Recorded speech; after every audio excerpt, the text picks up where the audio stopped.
Hope Channel, changing lives.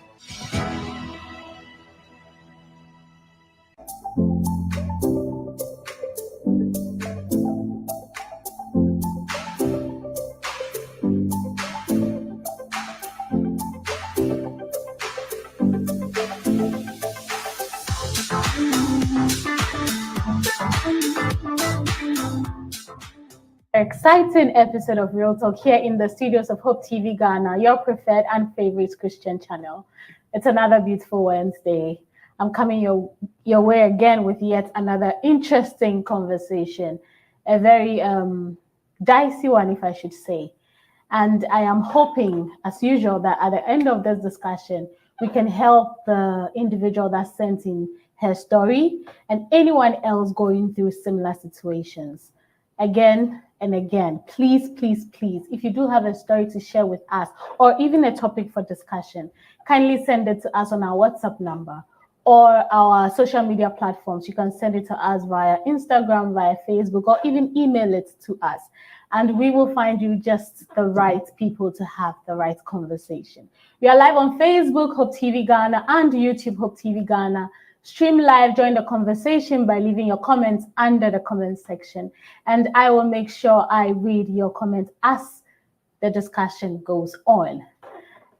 I am in the studio with a very beautiful lady, and joining me via Zoom, another beautiful lady and a gentleman. But before I introduce them to you, you know, when we talk of the mother-daughter relationship, it's one of the most important relationships people can form on this earth that we live. children, especially daughters, look up to their mother. And personally, whatever my mother says is truth, is a word. I take it and I believe it. And so when our mothers advise us, we take it seriously and we try to live by that advice because we do not want to disappoint. And then we believe they love us so much to say anything that would hurt us. And so it is rather unfortunate when you find out that the advice or the things your mother may have told you are not necessarily helping you, especially in your relationship. This may not come from a place of pain, a place of hurt, a place of just trying to get you, the child, to suffer in life. It's usually from their experiences. And unfortunately, again, sometimes their experiences and the advice they give you may not help you. And so today we have a story sent to us by a young lady who unfortunately is realizing, hopefully not too late, that some of the advices her mother has given her hasn't been helpful. And I'm just grateful she's at least realized and she's hoping to do something about it. And I'm hoping that mothers out there will watch this, will have very honest conversations with themselves and admit that they may not have been helpful to their children. And so I'll go straight ahead and introduce my guest to you. She's not a stranger. She's been in the studio before. Esther. Esther is very, very passionate about, adolescence, family, all that interesting things. She's very passionate about it. It's her passion. And she's married, Mrs. Esther Opoku Ajiman. And today she's going to be in the studio with me and we are going to have this discussion. She's coming from Emmanuel Adventist Church Community 18. Esther, how are you doing? Very well. Yourself? I'm fine, thank you. How's the family? All right. By God's grace, everyone is doing well. And the week, I don't know. I know, right? But we are keeping well. Yeah. I'm so happy you're in the studio with me today. It's a pleasure to be here. Thank God. Next person joining me virtually via Zoom is Mrs. Abigail in Cancer Mensa. She's joining me from Sakumono Estate Church. She is, I call her my go-to counselor. She's very passionate when it comes to marriage, when it comes to relationship. She's an entrepreneur. She does everything. So she sings. She has her own business, She is an all-round woman. And today she's joining me via Zoom. This is not her first time as well. I think this is her third time, if I'm not mistaken. Sissy Abigail, how are you doing? I'm well, my dear. I'm well by God's grace. How are you two? I'm fantastic. Thank you so much for joining us today. Oh, it's always a pleasure to be here. I'm grateful. And I hope you're ready for the conversation. Yes, I hope so too. I hope I'm ready. I am sure you are. Joining us all the way in the States, that is the US of A, is Pastor Amos Appiah. He's joining us from Andrews University in the state. Pastor Amos, good evening. How are you doing? How is the family and how's everyone in the state? Yeah, good evening. I'm doing great. The family is doing well, and the state is also cool. We are grateful that you could join us today. All right. I'm also grateful to join you tonight. Thank you. And we'll go straight and take a look at our story, which we have titled, My Mother's Advice is Costing Me My Marriage. So she says, Dear Real Talk, I can watch my husband. No. You have to start from the beginning. I don't think that's the first slide. It says, Dear Real Talk, my mother's constant advice is causing me problems in my marriage. Let me give you a little background story. My mother had a rough marriage. She struggled with her marriage with my dad, and I think this has left her bitter. We are 3 girls. I am the middle child, and I've been married for 2 years now. My older sister is a divorcee. She complains bitterly and blames our mother for her divorce. Growing up, our mother always told us emphatically to go to school, work hard, and get money so no man can bluff us.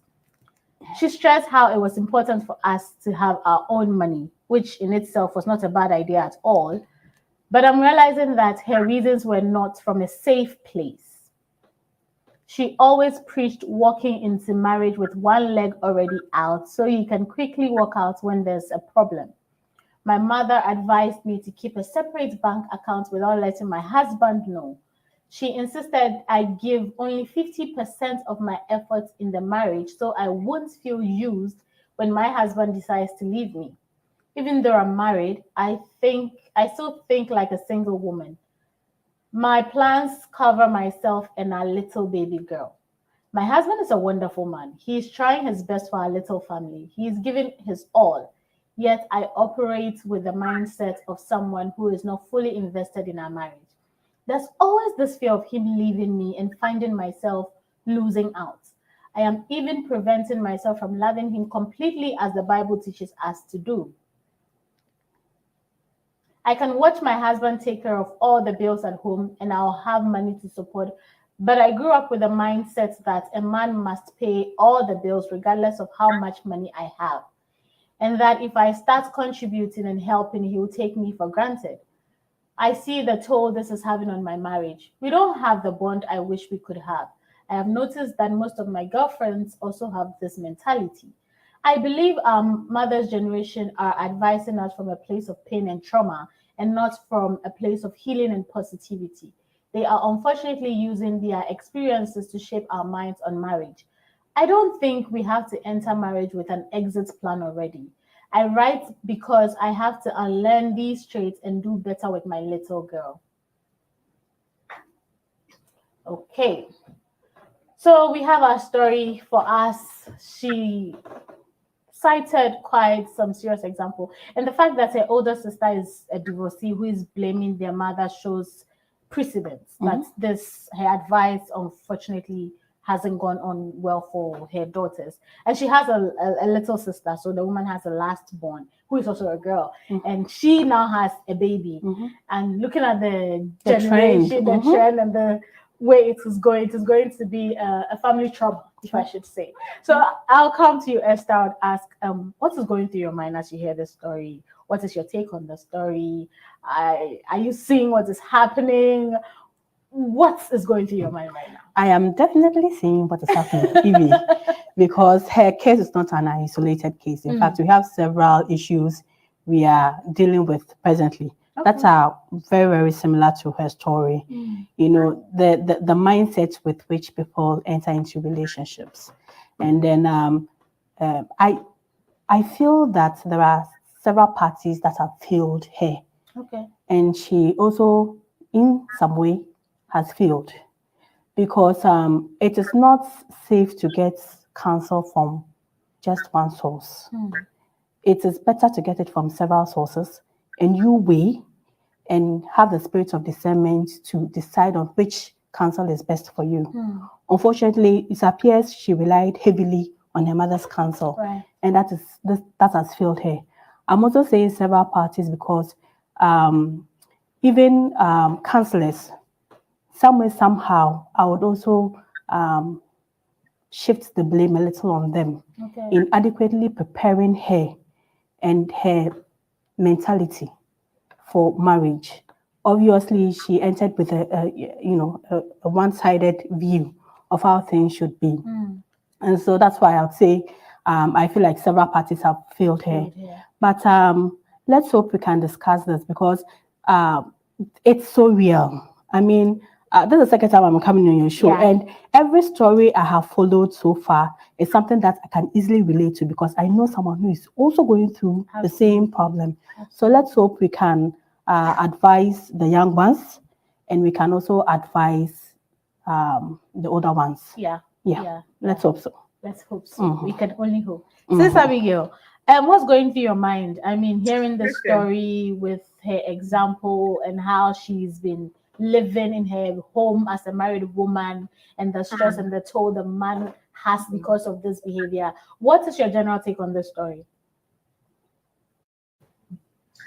I think that it's a bit sad because, like you said at the beginning, a mother-daughter relationship is one of the most important relationships you can ever have because, the advices go from the grandmother to the mother to the daughter to the great-granddaughter. It goes all around. So it's quite sad that this generation of women, they are kind of standing on a shaky foundation, which is what the mother experienced. And going through my mind, I was thinking like, well, this young lady should remember that she's not married to her father.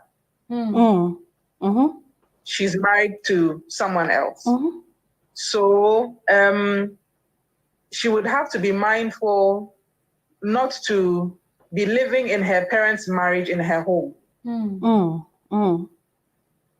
Otherwise, she's never going to be happy. And for me, it's quite clear that she's even unhappy listening to her mother. And I honestly wish that her mother would also be listening into this program and get the understanding of how her daughter is feeling. You know, I doubt that this young lady has been able to sit her mother down and tell her, "Mommy, this is what your advice is doing to me." It can be difficult to speak to an elderly person and let them know that they are doing wrong by you. It can be a bit difficult. So I hope that this woman is also listening in to this program, because this mother-daughter relationship, which is supposed to be the best, because as a mother, your dreams and your desire is to help your daughter make better choices so she lives a better life, you know. And it looks like this one is not happening like that, and it gives a cause to worry and be concerned. Absolutely. And when you say that the girl should be mindful that she is not living her parents' marriage in her home, and the fact that a mother's relationship with her child basically is to make better choices, it's sad, but then you can see where a mother who went through pain would think that the better choice is independent. She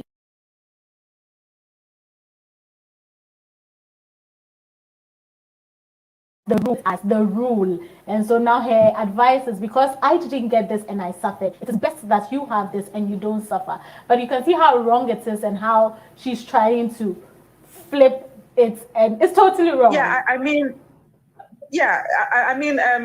She advised her daughter to be financially independent, which is very important. I believe, you know me, I believe that. I believe that every woman should have her own money, because trust me, there are things that a woman wants and needs that a man doesn't understand, you know, but would want to get it anyway. So there's nothing wrong with you having your own money. But I think that if she had any advice for her daughter, it should have been to choose the kind of man who would not treat her the way her husband has been treating her.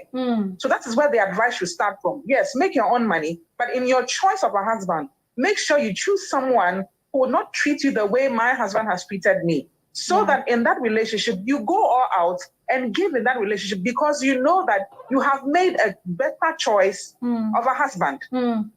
Absolutely. Pastor Amos, I'm coming to you, but just before I come to you,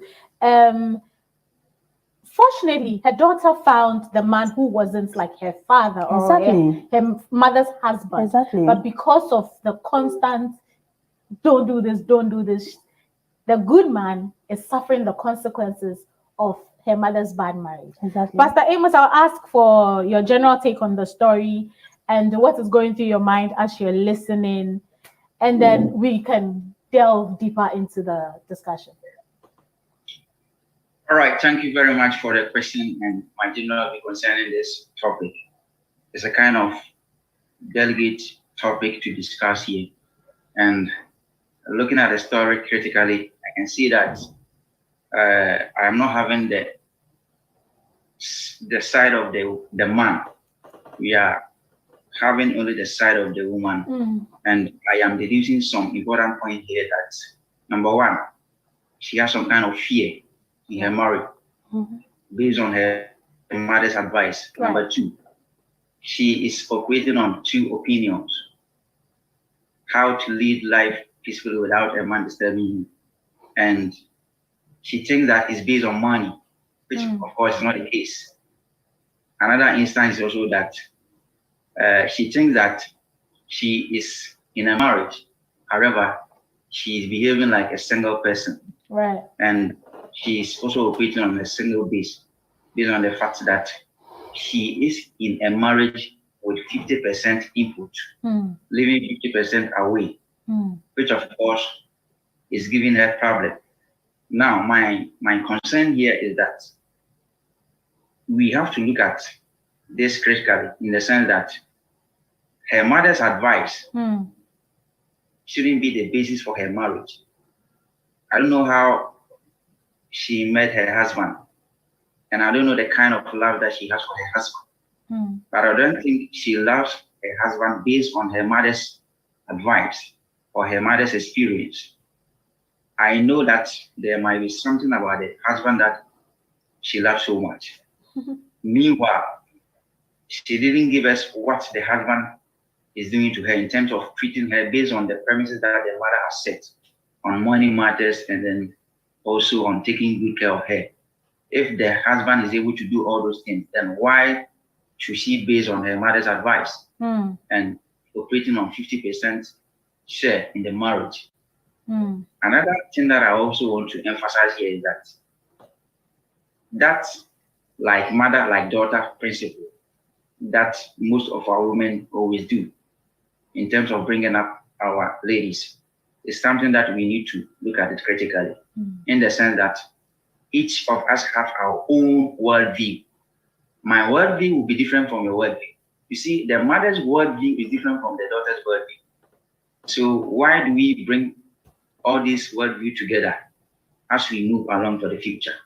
So basically, this is what I want to put across as we discuss thoroughly. Thank you. Thank you so much, Pastor. Thank you so much for that. Now let's look at the issue of independence, being an independent woman. And let's discuss how being an independent woman now in this millennium generation is affecting relationships. I don't think we've been able to, we haven't found that balance of being independent when it comes to money financially or having your own money and being in a relationship and giving it your all. It's almost as if when you're independent or when you have your own money, it's to the detriment of your relationship. Because looking at the two, this woman is working great. She's making her own money great. But it's almost as if when I help my husband out, or even when he finds out how much I am making, it will destroy my independence. There's just this thing, this air around work for your money and it's only yours and it's only yours. For women especially, they're saying, his money is our money, my money is my money. We say this all the time and we laugh, but that is the mentality we go into marriage now with. So let's talk about that and then see. Yes, I was telling someone this afternoon that I think marriage is about independence. You'd have to blend the two. You are becoming independent to prove that you are matured enough to enter into the marriage. But then marriage is a partnership. We always say that marriage is a partnership.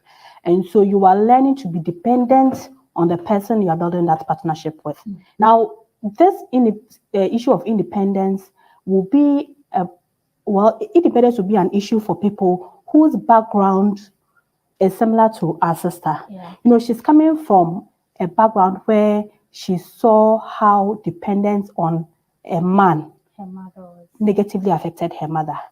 And unfortunately, she was unable to detach herself from the experience of her parents. And that is what is eating into her marriage. So, Sister Abigail said that earlier on that there's nothing wrong with being independent. But you should know that you are in a relationship with someone else. That person also has his independence. But at a point, you must learn to be dependent on each other. Otherwise, it's not going to work, obviously. You know, so for me, there's nothing wrong with being independent. But it's like you rightfully said, we haven't found the balance. Find the balance between independence and dependence, and then work out the two. And we should be fine. It should be fine. Yes. Sister Abigail, I think I don't know if you have any more comments to add to what Esther said, but my question to you would be discussing how mothers are doing more harm when they advise children based on their experiences and they use that as a yardstick for a successful relationship, you know, where they speak from a place of bitterness and not from a place of healing. Like this woman is saying, make sure you give only 50% of yourself, make sure one leg is already out so that by the time he says, hey, I don't want you, you've already packed your bags and you've left. you can see that she is trying to say, this won't happen to any child of mine. If it has happened to me, no child of mine will go through it. But telling your child to give her 50%, do you expect the man to also give his 50%? How will that work? If he is bringing his 100 and she is bringing his 50, like she's saying, it's going to take a toll. So mothers are doing more harm than good when they use the experiences, their bad experiences, to advise their children. And like you rightly said, you should rather be telling your children to find the right man so that this doesn't happen to them. But there's a notion that all men are the same. And so whoever you find, they will do this to you. So prepare before he does that to you. So I just want you to speak on that. And then if you have anything more to add to what Esther said early on.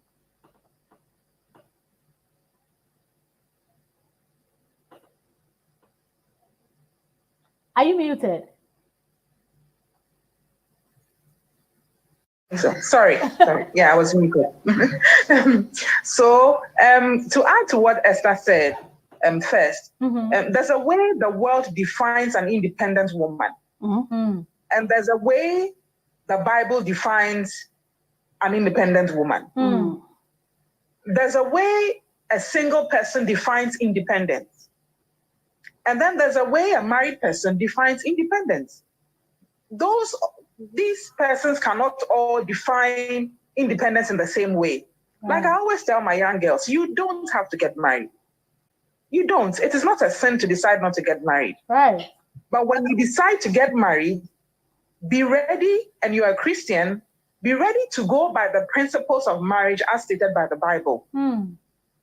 You cannot read, a man shall leave his mother and father and cleave together to his wife, and they shall become one flesh. You cannot read that, accept it, and decide that in your marriage you're going to be an independent woman. And mind you, this independence we talk about is mostly about finances. Yeah. It's mostly about money, nothing else. You know, and most of these independent women want their husband to take care of them 100%. Because if you believe in being independent, then be independent, allow your man to also be independent.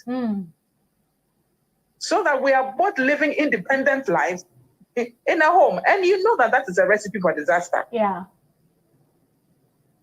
So we need to define what independence is for a single person, for a married person, for people in the world, and for Christians, before we start talking about, oh, I am an independent woman or not.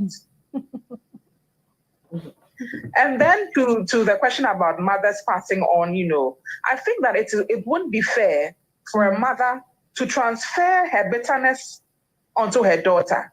I mean, your daughter is someone you should love, someone you cherish, someone you wish does well in life. Then how then does she succeed in life with the weight of your past experiences upon her shoulders? How does she succeed?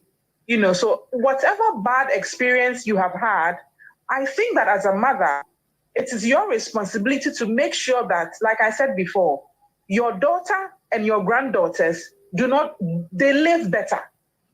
So like the pastor said, we're only hearing one side of the story. We haven't heard from her father. I'm sure he also has something to say. You understand? He also has something to say about their relationship. Right. So if we're to go into it, it may not be one-sided as we have it now. So it's absolutely unfair for any woman. Sometimes it's not even your mother, an elderly woman in church, an elderly woman at the office, you know, somebody you are acquainted with, your auntie, somebody, but per their experience, they try to tell you, hey, don't do this, oh, this man, don't do that, because of their experience. Forgetting that, yes, they are all men, but they are different. They have been brought up differently. So focus on the individual, not the general term. You know, there are general ways in which men behave, but she herself has said that this man she's married to is different. So clearly, he is not her father. So it is quite unfortunate that her mother has shifted all her bitterness and her pain and her frustration until her daughter. And now her daughter is going to carry it throughout her marriage and transfer it to her own daughter. That would not be fair. What kind of generation, is she building? Yeah.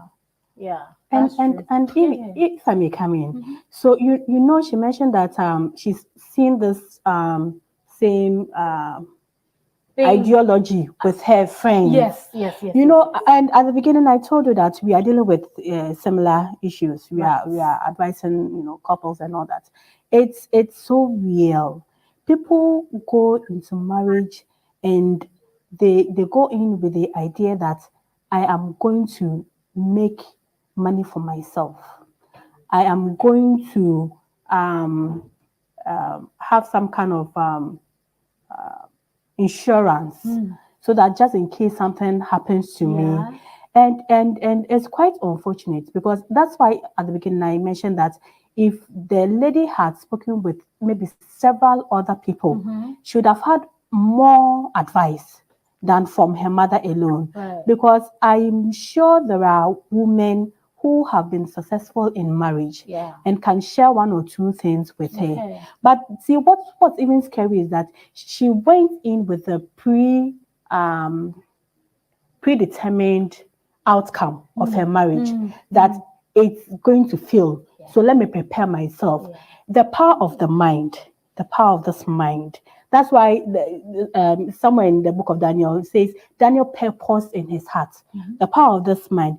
If you go into marriage and you tell yourself that, people say marriage has, a lot of surprises and, if you go into marriage with that kind of mindset, you will face those problems. Even when you're not going with that mindset, you have your own surprises. So I think the mother did wrong. She did wrong. She just did wrong. And I would advise that people get role models, because trust me, even if you have twins and they get married, just because they are marrying different men with different personalities, they will never have the same marriage. So how do you make your experience a yardstick for another person? It is a no-no. It is a no-no. So I absolutely agree with contributions. Thank you. Pastor, coming to you, my question to you would be how mothers can adequately prepare their children for marriage without letting their personal experiences get in the way. All right, Eva, thank you very much for the question. What I want to say is simple. You know what? There's a difference between advice and counseling. Let us take notice of that. Mothers can advise, but they should remember that they are not professional counselors. When it comes to marriage, before anybody will marry, you need to get what we call a professional counselor who will help you to succeed in your marriage. We can advise our girls or ladies from childhood by protecting them to get to the stage where they can marry. However, when they get to the point where they are entering into marriage, you should know that most of your rules doesn't work there. But mothers always want to impose rules upon the ladies that when you get into the marriage, practice this, practice that, because that was how I went through. Therefore, if you don't go by that way, you are not going to succeed or you face troubles. So what I want to tell mothers is simple. Number one, do not impose rules for your lady when she's ready to get into marriage. Number two, they should always make sure that their case is different from that of their daughter, in the sense that, assuming I'm coming from the state to marry your daughter to the state, life over here is different from Ghana. So when you try to advise your girl to lead a lifestyle that you are leading in Ghana over here, it will not be possible. You know what? When I got here, there are so many things that I'm doing that when I was in Ghana, I will never do it. I help my wife. Yeah. I'm not taking care of my son. He's 2 years. Changing his diapers and a whole lot of things. But there was no way I would do that in Ghana. because Ghana is different. But over here, if you don't do it, who will do it for you? So I'm doing that to help my wife. So what I'm saying is that in as much as we have different lifestyle that we will lead and different locations that we will stay in terms of our marriage, we shouldn't try to impose so many rules and obligations to our ladies when they are ready to get married. However, we can advise, and we should note that advice is different from counseling. When you advise, it is not 10 commandments. You know what? It's not 10 commandments. Yeah. He chooses to practice it or he chooses to do away with it. And she can reason from the advice that this one that you've told me or you are telling me, when I apply it, will it help me in my marriage? Yeah. So that lady, I think, just as my sister said, the one who just spoke before I came in, that the mother did wrong. I don't want to judge the mother because what I'm saying is that I've not heard the story of the father, and the same way this lady that we're talking about, I've not heard the story of the husband, whether the husband is treating her bad. But if your husband is doing all that he's supposed to do for you, and you are in the marriage practicing that kind of 50% share, and then sitting down, allowing your husband to pay everything that he's supposed to pay, how will you feel? If you truly love your husband, you should know that something is wrong somewhere. So mothers, we can advise, but we shouldn't impose. Thank you very much. Thank you. We'll have to go for a quick break. When we come, I'll obviously take your opinion on mothers adequately preparing their children. Remember, we are still live on Facebook and YouTube, Hope TV Ghana. When we come back, I'll take some of your comments so that we can discuss the story further and then come up with the final solutions for this girl or this woman. Do not go anywhere. This is Real Talk. We'll be right back.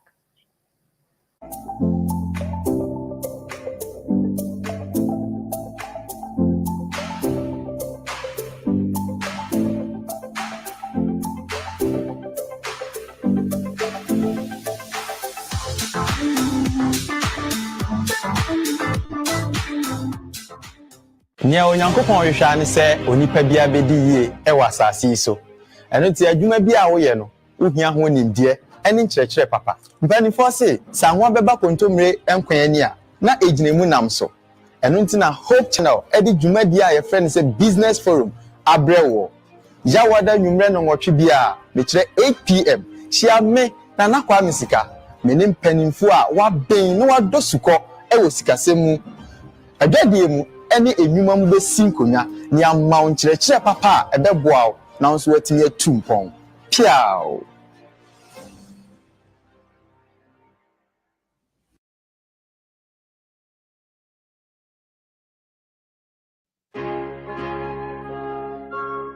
Hello and welcome to Hope Channel, and of course to your favorite program, Watch These Signs. As long as you are not in that boundary, he will do all kinds of things to protect you so that you continue to move. There are times some things should have happened which should have crushed you to death, but because of the power of God, to give you extra more time so that you can consider the issues of eternity. From things on the farm. Verse 23. Yes, and that was when the Pharisees came, then he made this statement. And that is the same response people give today. That the Sabbath law says, thou shalt not do this, thou shalt not do this, don't touch this, don't go to market, don't. And so people use this text to tell you that even Jesus.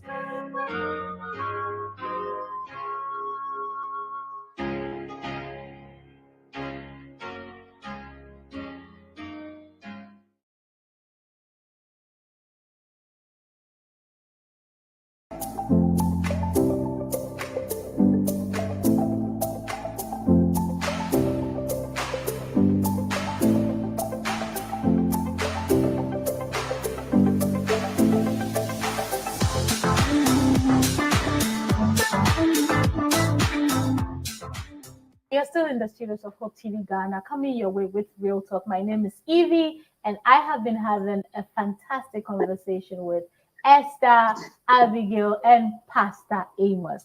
Before we continue, if you just joined, we're talking about this lady that sent in her story. She says her mother has given her bad advice. She's been married for 2 years and they have a little girl. And she went into the marriage with the advice from her mother that a man will always be a man, and so have your own money just in case he leaves you, so that you have yours, and also don't put in too much energy, maybe 50%. And when he says, Jack, you can pack your things and leave, have 1 foot in, 1 foot out, you know, all those things that we hear. But she says her husband is a good man. He's doing well. He's taking care of the children, but she can see the stress the husband is going through, because even when he needs money to top up for the home, she will have the money, but she will not give it to him, because she went in with the mentality that a man has to take care of everything, and she has to secure her money for days or for that day where her husband will leave her. But she's realizing that this is not good, and she wants to change, and she wants to unlearn these things that her mother has unfortunately taught her. And so we are going to read some of your comments before we go into the discussion. This one from Jemima Opon Ifriye, who says, very sad. I'm glad she has noticed her mom's motive of all these advice given her and choosing a different path. Actually, I think some of the advice aren't bad. However, the motive and the way being said just makes them so wrong and not loving. I pray God leads you in your marriage. Your mom must be a super bitter woman to let her girls be unhappy. Diana says, it's good you have realized your weakness. Work on it. All the best, and thanks for sharing. Okay. Boachi says, you've learned. Now go on to propagate the gospel. Okay. So this one is from Henrietta. Says, my fear is you always anticipating your husband is going to leave you. Even if you decide to go all in this marriage, you would have to solve the root cause of this whole situation. That is, make up your mind this marriage is for better and for worse, or for worse. And you will do anything with the strength of God to make your home beautiful. You need that mindset. If not, you blame yourself for not listening to your mom with the least trouble, which will shake your marriage. Bear in mind, every marriage comes with its own challenges. Kari says, the worst thing you can do to yourself is laugh sparingly. It is very unfortunate, but from what you have said, you were not mature enough to be a wife. Maturity comes with independent thoughts, analysis, and action. You're ruining the marriage not because of what your husband has done, but because of what you are anticipating. You are aware you can create your reality with your thoughts, right? Your mom's admonitions should not be the guiding principle in your marriage. She's a divorcee. Your big sister is, and you're consciously joining them. Then you will join your sister to blame your mom together. Break away from the stereotyping and make your marriage sweet for yourself and posterity after you. Okay. Comfort says, thanks for sharing, and you are not alone in this, my sister. Sometimes people with bad experiences decide on how to live because of what your mom went through with your dad. That's why she gave such advice. But looking at your situation, your husband is different, so you can treat him that way. Husband has his responsibility to play, likewise a wife. Now both are one. So please discuss with your husband what you can help to support him, being financial or good advice. Also encourage him. Don't sit there, see him suffer, because if you do good, you do for yourself. Same like bad. May God help you through. Everything will go on well. Okay, I don't want us to miss the conversation, so we'll quickly go through, and then we'll see if I can come back to the comments. Esther, we're talking about mothers preparing adequately their children for marriage. And yes, there's counseling. But the truth is, you spend and you see a lot more at home than that 3 months that they let us do before marriage. You do that 3 months before you get married. But this is your entire life at home. You're listening to your mother. You're watching her move. You're seeing her do things. That is where you pick most of your foundation when it comes to relationships, or even as a human being. So how can mothers prepare their children adequately for their marriage, and also take away their own personal experiences and the pain that they've gone through, so that their children can have the better life that they obviously want for them? Let me start this way. So let me play the devil's advocate. Frankly speaking, the mother wasn't, I think one of your viewers made that comment. The mother's advice actually isn't a bad one.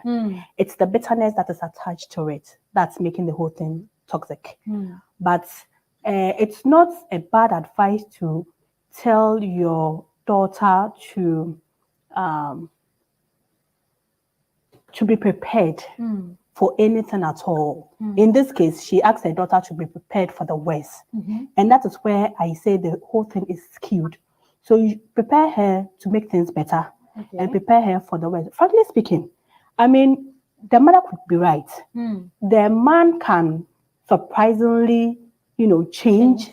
And then, I mean, we've seen, strong Christians, go down the hill and all that. And everyone is like, oh, we are shocked. We didn't expect this from you. So frankly speaking, the reality is that anything can happen. But mothers should prepare their daughters to be able to withstand whatever they meet. And I mean, as a negative things, prepare your daughter so that your daughter will be strong enough. And see, one thing I realized is that the lady is heavily dependent on the trust of her husband. And that is where her fear is coming from. But you need to be more dependent on God and let God prepare you so that just in case anything should happen, you have God. See, the psalmist says the arm of flesh will fail you. Your husband can fail you. But if you have God, you can stand the test of time. See, some of us have had experiences where we've seen people very close to us struggle with their relationships. We've seen mothers go on their knees praying, just so their relationships will work. And so if you are that strong of a Christian, you know that anything can happen, but because you have built yourself in Christ, you'll be able to go through it. And so mothers should prepare their children, prepare your daughter, prepare the individual. Don't predict what will happen in the relationship. Don't prepare her to be able to face the husband. No, prepare her to be able to stand irrespective of whatever she meets in the marriage. And I think absolutely, I absolutely agree with you. Sister Abigail, I don't know if you have anything to add, but my question to you would be, how can this lady start unlearning these toxic, these bad traits that unfortunately she's beginning to build in her marriage so that she gets to the point where she wants to get to? Now she's realizing, so she wants to get to a better point, or she wants to build her marriage to become better. How can she start unlearning? And if you have any additional comments to what Esther beautifully said. I think yes, you are right. Esther beautifully said it. If you're a mother and you want your daughter to succeed, the only way to go is on your knees. I mean, there's no way better than that, because when you're a mother and you go down on, even Job, who was a father, was going down on his knees every night praying for his children. So how much more a mother, So it is your duty. That's what you need to do, because you cannot be in the marriage with her and determine every step, And like Esther said, anything can happen. We are humans. She's just thinking that her husband would leave her. Has she also considered that it's possible for her to also leave her husband? So let's say he's also thinking that, this woman, I'm looking at the way this woman is behaving and the way she's doing her things. She probably may also leave me. What would she expect him to do then? So anything can happen. Yes, it's true, because we are human. We live in a world of sin, and until Jesus comes to take us and changes us, anything is possible. So like Esther said, prepare her for anything. Prepare her to be able to take care of herself and her children if anything happens. But also advise her to go all out, because you cannot be living a double life in your home. You're living like a married woman and you're living like a single woman. You're living a double life. And if God is looking at you, he's looking at you as a helper. That is what you're supposed to be in your home. You're a helper. And whether you like it or not, consciously or unconsciously, you're raising a little helper. And like you said, most of us, what we do and how we do it, we learned it from our mothers. So they were teaching us, and we are also indirectly teaching, directly and indirectly, we are teaching our children. So if we say one thing and behave in another way, these days our children pick up on how we behave rather than what we say. Absolutely. So she's, it's about time that unfortunately, she may have to cut that line of communication with her mother. I'm not saying she shouldn't speak with her mother, but I'm saying that anytime she speaks with her mom and she realizes that the conversation is going in that direction, now that she's realized that it's not helping her and she wants to unlearn it, she needs to start by cutting that kind of communication. Anytime her mom goes in that direction, she has to be bold enough to tell her, I know, Mom, I love you, I understand, I know you mean well for me, but this is a path I have chosen to be on. Right. I need you to support me in prayers. She has to be bold enough to say that to her mom. It wouldn't be easy, but if she wants to unlearn these, you know, the Bible says faith comes by hearing, and hearing by the word of God. As she continues to hear what this woman is saying, it builds up the basis and the foundation for her in her marriage. So she has to stop hearing this from her mom. If she doesn't stop hearing it, it will be difficult for her to unlearn it because it keeps coming to your mind. It keeps coming. So she unfortunately has to cut that particular line of communication anytime it's brought up. And then also, I think that the both of them, like Pastor said, may need to seek counseling, not advice. For all you know, this woman too, somebody also sat her down and told her, listen, your daughter is going to marry, you better advise her to do this. So she's also probably doing this because of some advice she had. But they both need counseling, like Pastor has said. And I'm sorry, your question to me was how you've answered mothers my are question preparing. To you. I've answered both, right? Yes. So I think that I mean, prayer is the key. You pray like you would pray for yourself. And I don't know the spiritual life of this mother. I'm sure she's been through so much that, you know, it's even probably difficult for her to pray. You know, she can't possibly bring herself to pray. But I think that is the one thing that she can go to help her daughter. Right. Thank you so much. Pastor, quickly, I don't know, whenever we are having such interesting, detailed conversation, the time just runs so fast.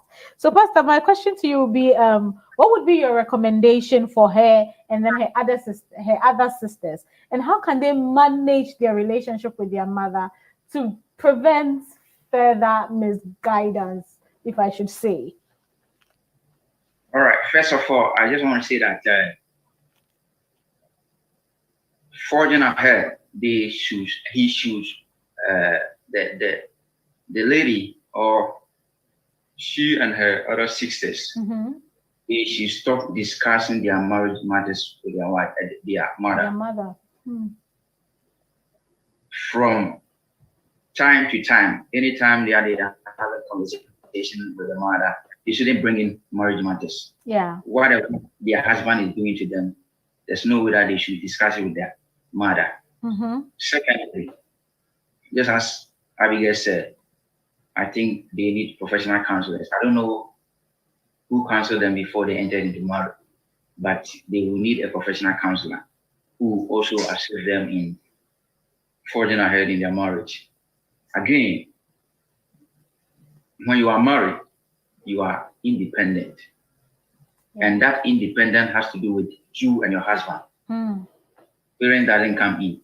Because at that level, you have said to the world and to your parent that you can lead your own lifestyle. Nobody decide for you. So why do you depend on your mother's advice to succeed in marriage?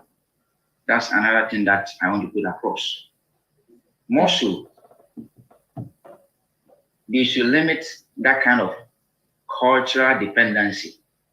If I say cultural dependency, what I mean is that some tribes and some cultures allow that when you are married, you should dance into the tune of that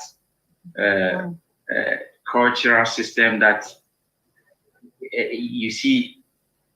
It's a kind of, if you don't take care, your marriage will collapse. There are some kind of beliefs. That's what I want to say. They have some kind of cultural belief that if you don't do this, you don't do that, your marriage will collapse, because this kind of tribe or this kind of people, that's how they behave. The moment you give in money, whatever, the husband will take your money, squander it, and leave you alone. That kind of mindset is not good. Based on the story, you could see that the lady is a Christian, isn't it? If she's a Christian and coming from a background as a pastor, what I want to say is that if you believe in God and if you feel like God will help you to succeed in your marriage, why do you depend on worldly knowledge? Why don't you depend on the Bible and what God has said? Right. You see, that word they will cleave from Hebrew and Greek perspective. It's very serious word in the sense that God intentionally brought that word to bring that kind of bond, that kind of unity, that kind of togetherness, in the sense that man or woman cannot live alone. So you cannot live alone without your husband or without your wife. So that kind of word must be in her mind all the time, that I am together with my husband. Yeah. It's none of my mother's business, it's none of my father's business. Whether good or bad, I am with my husband. And whatever is going on, I should be able to stand and endure. And we should also anticipate for better, not bad, because it's not going to help me. So what I'm saying here is that this kind of advice should always be in the heads of these sisters. Right. You know, he has a sister whose marriage has already come back. She is divorced. I don't think it's the best based on her mother's experience or her advice. Yeah. So why do you still go ahead and listen to your mother's advice? Meaning that soon and very soon yours is also going to collapse, which of course is not a good case. Yeah. So what I want to say is that he should desist from taking her mother's advice in terms of major decision making in her marriage. Thank you. Thank you so much.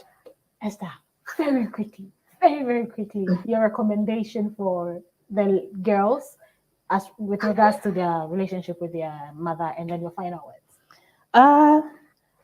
Bill Gaither in one of his songs said, I've been so loved that I'll risk loving too. My dear, take the risk and love your husband. Just make sure you build a strong relationship with God so that in case anything happens, a negative outcome, at least you've based yourself, you've built yourself, and you are in a position to withstand whatever shock the marriage should bring. But love, my dear, it's beautiful to love. It's beautiful to love. Sissy Abigail, final words, very, very quickly. Please. Yeah, I think that she's missing out on having a beautiful relationship with her husband. She should think about that. Yeah. Missing out on having a beautiful relationship with her husband. And be positive. I mean, people of the world are positive. How much more us? Be positive. It will end well. God is in it. It will end well. Amen. It will end well. One comment. This one's from Vivian Chumu, says, you realize what you're doing isn't right and you don't feel proud of it, then it means it's not good. So stop and put in efforts to make your marriage work, because your husband feels tired. And have compassion for the man and don't be negligent. Absolutely do not be negligent. Thank you so much for tuning in. Thank you so much for coming. I have a final announcement to make before we go. There is a send forth service for Pastor Dr. Nathan Odonko and Mrs. Mimonte Dorcas Odonko to be the West Central Africa Division as an Associate Secretary and Shepherdess Coordinator. This is happening on the 27th of August at Laboni SDA Church, 3 p.m. prompt. So please, all are cordially invited. I'll say a big thank you to my audience for always tuning in. It's always a pleasure and a privilege to come your home every Wednesday with beautiful stories, interesting stories, scary stories, sad stories. It's my amazing finalists. Oh, Esther, it's so good to have you. I hope you come soon. Very soon, right? Sure. Yeah. Lucy Abigail, it's so good to have you via Zoom. I know you wish to be in the Thanks for having me. Yeah, thanks. And I know, right? Yeah, I was wondering how it would be with you and Esther. But we'll find time for the two of you to be in the studio at the same time. Pastor Amos, thank you so much for joining us all the way from the States. And all right. Yes, thank you. God richly bless you. God bless you. God bless you to my panelists for their dedication and for their commitment and for helping out people. And you out there, thank you so much for tuning in. We'll be back same time next week with yet another interesting story And so please continue to stay tuned and watch the rest of the content on Hope TV channel and enjoy the rest of your day. My name is Evie, and goodbye.